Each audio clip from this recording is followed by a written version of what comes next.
chulo. Un despiece y una serie de maderas que podríamos decir prácticamente de mala calidad, de desecho de otros guitarreros, que nos pueden dar la clave de lo que hizo Torres con el fondo. Básicamente, veis incluso esta pequeña, esto es lo que se llama, lo dicen los carpinteros, una vieja del ciprés.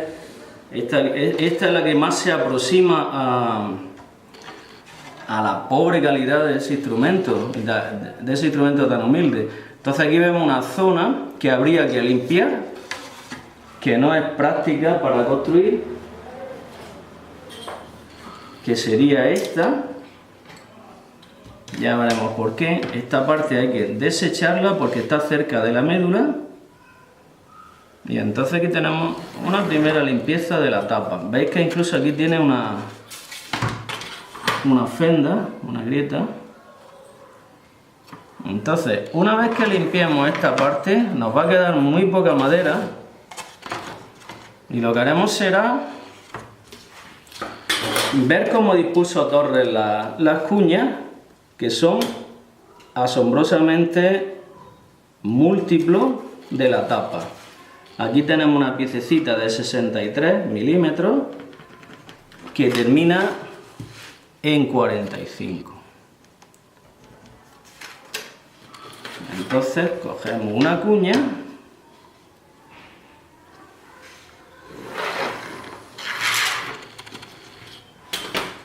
y vamos a coger después la siguiente. Si decidimos limpiar esta pieza, habremos hecho sencillamente uso de esta tabla 63-45.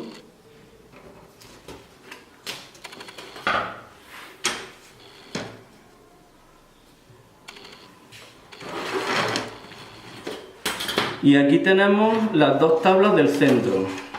Serían las dos tablas del centro.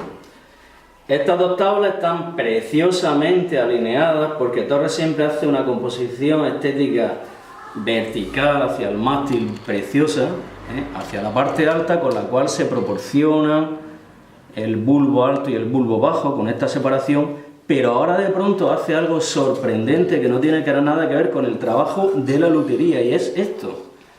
De pronto el señor Torres hace exactamente lo mismo, coge esta cuñita, dibuja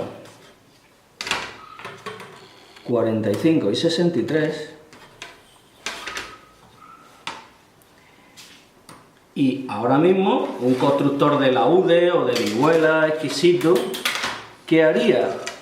Seguir abanicando estas duelas. Pero fijaros lo que hace el señor Torres. La invierte y deja estas dos caras paralelas. Sorpresa. La siguiente sí tendrá esta disposición, pero ya serán un número impares. ¿Qué sucede con esto? Este es un recurso constructivo de los tableros de la carpintería, en el cual tú coges dos piezas,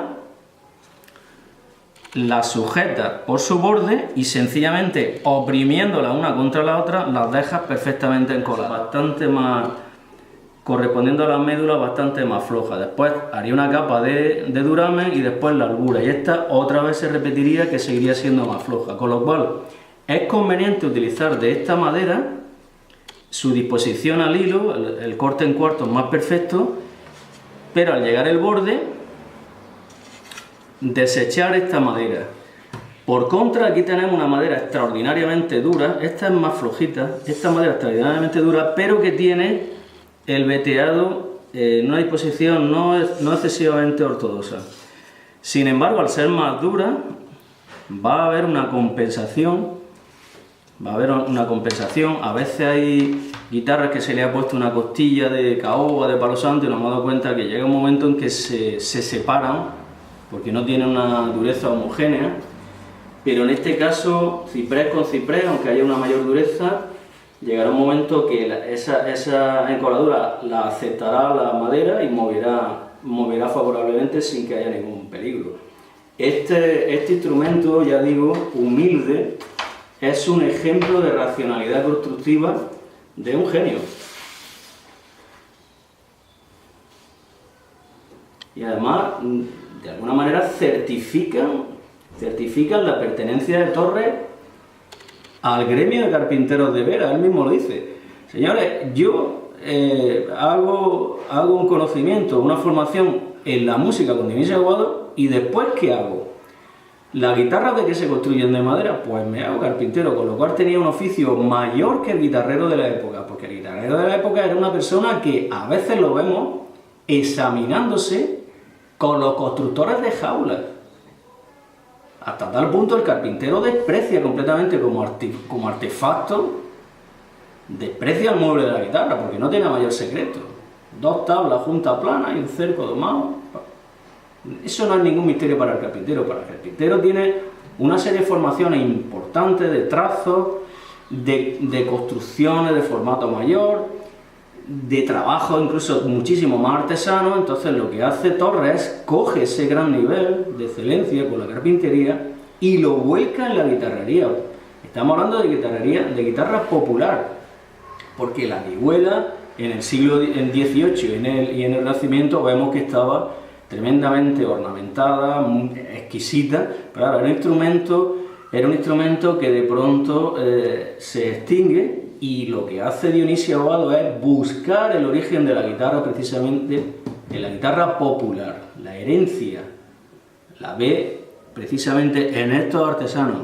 Torres tiene tal cantidad de recursos constructivos que es prácticamente imposible para la gente incluso del siglo XIX, del siglo XX, imitarlo.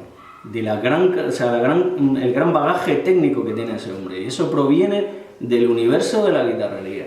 Y eso le permite buscar el sonido también. Claro, el sonido ya lo tiene esa información de parte del maestro de música. Los maestros de música son los que recomiendan. Aguado que dice, cuidado con las proporciones. Aguado le está dando en la clave del diseño, pero lo que es el conocimiento del material y de la traza son los dos complementos perfectos que se unen precisamente en este resultado, si no de otra manera no se explicaría. Torres está absolutamente fuera de lugar presentarlo como un chico imaginativo que de pronto inventa la guitarra en un rincón del mundo, porque nos estamos dando cuenta que este hombre está relacionado con la élite de los concertistas de su época, que son los que después pondrán en juego sus instrumentos. Está claro. Entonces, tengo la absoluta certeza de que con el tiempo pueden aparecer algunos instrumentos más, o bien volver a seguir limando esa semejanza organológica para referir de una vez por todas históricamente el inicio de Torres de la guitarrería en Vera, como él mismo dice con sus propias palabras. Empiezo a construir instrumentos, tengo una etapa experimental y después de 14 años, en 1856, los presento en Sevilla. Nadie que no tenga un bagaje suficiente se atrevería a conquistar la segunda plaza más importante de España, que es Sevilla. ¿Cómo? Porque en el instrumento después, 2 años después, hace la guitarra de la exposición. Eso no lo consigue Torres en 2 años en Sevilla. Imposible. Aquí tenemos la historia vista desde otro punto de vista, y no observada desde otro punto de vista, y no desde la constante mitificación del personaje o de la obcecación de una serie de señores que no hacen nada más que referirse a la historiografía del personaje.